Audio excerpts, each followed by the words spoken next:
അങ്ങനെ തീർത്തു പറയാതെ അമ്മേ, അവർക്കിടയിലേക്ക് കടന്നു വന്ന രവീന്ദ്രൻ പറഞ്ഞു. കൃഷ്ണമോൾ പരീക്ഷ എഴുതും. എങ്ങനെ? അഭിമന്യു ഇന്നലെ രാത്രി തന്നെ എന്നെ വിളിച്ചിരുന്നു. കൃഷ്ണ തൽക്കാലം പരീക്ഷ എഴുതുന്നില്ല എന്ന കാര്യം ഞാൻ അറിയിച്ചു. അപ്പോൾ അവനാണ് പറഞ്ഞത്, പരീക്ഷക്കായി മോളെയും കൂട്ടി അവൻ പോയി വരാം എന്ന്. മറ്റൊന്നും ആലോചിക്കേണ്ട കാര്യമില്ലല്ലോ. ഞാൻ സമ്മതവും അറിയിച്ചു. അയാൾ പറഞ്ഞു. എന്നാലും കല്യാണ സമയത്ത് യാത്ര ചെയ്യുന്നത് അത്ര നല്ലതല്ല, നാരായണിയമ്മ ഓർമ്മിപ്പിച്ചു. ഒരു കുഴപ്പവും ഇല്ലമ്മേ, അധിക ദൂരമൊന്നും ഇല്ലല്ലോ. മാത്രവുമല്ല, അബിയുടെ കൂടെയല്ലേ അവൾ പോകുന്നത്. ഒരു കുഴപ്പവും കൂടാതെ അവൻ തിരികെ എത്തിക്കും. എങ്കിൽ പിന്നെ അങ്ങനെ ആയിക്കോട്ടെ, അവർ പറഞ്ഞു. ഹരിയേട്ടൻ ചായ കുടിക്ക്. മീനാക്ഷി ഹരിയുടെ അരികിലേക്ക് എത്തി പറഞ്ഞു. വേണ്ട, ഞാൻ കുടിച്ചിട്ടാ വന്നത്. അവൻ ചായക്കപ്പ് നീക്കി വെച്ചു. കുറച്ച് തിരക്കുകൾ ഉണ്ടെന്ന് പറഞ്ഞ് അവൻ തിരികെ പോയി. ഹരിയേട്ടനോടൊപ്പം പോകേണ്ട എന്ന് പറഞ്ഞത് ഇഷ്ടമായില്ല എന്ന് കൃഷ്ണക്ക് മനസ്സിലായി. അല്ലെങ്കിലും ഹരിയേട്ടൻ വരുമെന്ന് താനും കരുതിയതല്ലല്ലോ. പക്ഷെ പരീക്ഷയ്ക്ക് കൂട്ടിക്കൊണ്ടു പോകാം എന്നുള്ളത് അഭിമന്യു തന്നോടൊന്നും പറഞ്ഞില്ലല്ലോ എന്നത് കൃഷ്ണ ഓർത്തു. ശനിയും ഞായറും തിരക്കിട്ട പഠിത്തത്തിൽ ആയിരുന്നു കൃഷ്ണ. എഴുതാൻ സാധിക്കില്ല എന്ന് കരുതിയ പരീക്ഷയാണ്.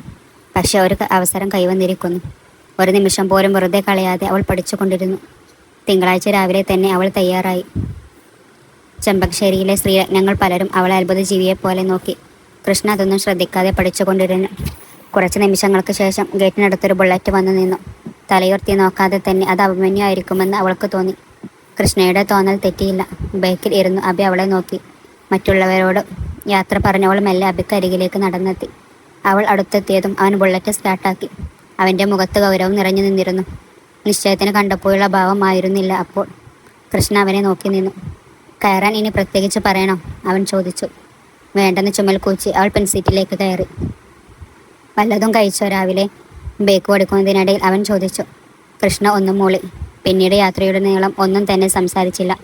പരീക്ഷയ്ക്ക് ഏകദേശം 3/4 മണിക്കൂർ മുമ്പ് അവർ കോളേജിനടുത്തെത്തി. അകത്തേക്ക് കയറാതെ അവൻ ബേക്ക് അടുത്തുള്ള ഹോട്ടലിന് മുന്നിലായി നിർത്തി. അവൾ ബൈക്കിൽ നിന്ന് ഇറങ്ങി. പിന്നാലെ അബിയും. വാ, എന്തെങ്കിലും കഴിക്കാം. അവൻ അകത്തേക്ക് നടന്നു. എനിക്കൊന്നും വേണ്ട, അവൾ മെല്ലെ പറഞ്ഞു. എനിക്ക് വേണം, വിശക്കുന്നു. അവൻ ഒരു ടേബിളിനടുത്തേക്കിരുന്നു. കൃഷ്ണയും എതിർവശത്തായി ഇരുന്നു. അബി ദോശയും കറിയും 2 പ്ലേറ്റ് വീതം ഓർഡർ ചെയ്തു. ഞാൻ കഴിച്ചിരുന്നു, അവൾ പറഞ്ഞു. അത് കള്ളം ആണെന്ന് മനസ്സിലായി അവൾ പറഞ്ഞു തീരുന്നതിന് മുമ്പ് അബി പറഞ്ഞു. കൃഷ്ണ കണ്ണുകൾ മിഴിച്ച് അവനെ നോക്കി. അവൻ മെല്ലെ ചിരിച്ചു. ഒന്നും കഴിക്കാതെ എക്സാം എഴുതേണ്ട. 3 മണിക്കൂർ ഇരിക്കാനുള്ളതല്ലേ, കഴിക്ക്. ഒരു പ്ലേറ്റ് അവൾക്കരികിലേക്ക് നീക്കി വെച്ചുകൊണ്ട് അവൻ പറഞ്ഞു. രാവിലെ കണ്ട ഗൗരഭാവം എല്ലാം മാറിയതുപോലെ. അവളും തിരികെയൊന്ന് പുഞ്ചിരിച്ചു.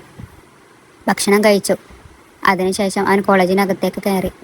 ഓരോരുത്തരുടെയും ഹാൾ ടിക്കറ്റ് നമ്പറും ക്ലാസ് റൂം നോട്ടീസ് ബോർഡിൽ എഴുതിയിട്ടുണ്ടായിരുന്നു. നോട്ടീസ് ബോർഡിന് ചുറ്റും കുട്ടികൾ തിരക്കി കൂട്ടിക്കൊണ്ട് നിന്നു. ഇവർക്കിടയിലേക്ക് എങ്ങനെ കയറി ഹാൾ കണ്ടെത്തും എന്ന് ആലോചിച്ചു നിന്നു.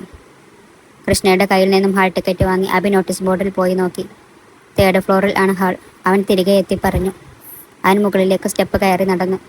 പിന്നാലെ കൃഷ്ണയും. ഓരോ ക്ലാസിൻ്റെ മുകളിലും ഉള്ള നമ്പർ നോക്കി അവൻ ഹാൾ കണ്ടെത്തി. ഏറ്റവും പിറകിലായുള്ള ബെഞ്ചിലായിരുന്നു അവളുടെ ഇരിപ്പിടം. കൃഷ്ണ അവിടേക്ക് പോയിരുന്നു. അവൾ ഹാൾ ടിക്കറ്റും പേനയും കാൽക്കുലേറ്ററുമെല്ലാം എടുത്തു വെച്ച് തിരികെ നോക്കിയപ്പോൾ അബിയെ കാണാനില്ല. താഴേക്ക് പോയി കാണുമെന്ന് കരുതി. കഴിഞ്ഞ എക്സാമിന് തനിക്ക് എല്ലാ കാര്യങ്ങളും ഇതുപോലെ ചെയ്തു തന്നത് ഹരിയേട്ടനായിരുന്നു എന്നവൾ ഓർത്തു. കൃഷ്ണ തൻ്റെ സീറ്റിലിരുന്നു. അടുത്തുള്ള കുട്ടികളെയെല്ലാം പരിചയപ്പെട്ടു. ഇത്തിരി നേരം കഴിഞ്ഞതും അഭിമന്യു കയ്യിൽ ഒരു കുപ്പി വെള്ളവുമായി വന്നു. ഇത് വാങ്ങാൻ വേണ്ടിയാണല്ലേ നേരത്തെ പോയത്, അവൾ മനസ്സിൽ ചിന്തിച്ചു. ഞാൻ പുറത്തുണ്ടാകും, കണ്ടില്ലെങ്കിൽ കോൾ ചെയ്താൽ മതി, അവൻ പറഞ്ഞു. കൃഷ്ണ തലയാട്ടി. നന്നായി എഴുത്, ആൾ ദി ബെസ്റ്റ്, അവൻ കൈ കൊടുത്തുകൊണ്ട് പറഞ്ഞു. താങ്ക്സ്, അവൾ മെല്ലെ പറഞ്ഞു. കുപ്പി ആൾക്കരികിലായി വെച്ചു അബി പുറത്തേക്ക് പോയി. പലപ്പോഴും തൻ്റെ സ്നേഹം തിരിച്ചറിയാതെ പോയ കൃഷ്ണക്ക് വേണ്ടി നിറഞ്ഞ കണ്ണുകൾ ആദ്യമായി സന്തോഷത്താൽ നിറയുന്നത് അഭിമന്യു അറിഞ്ഞു. ഉച്ചക്ക് തന്നെ അബി കൃഷ്ണയെ തിരികെ കൊണ്ടു ചെന്നാക്കി.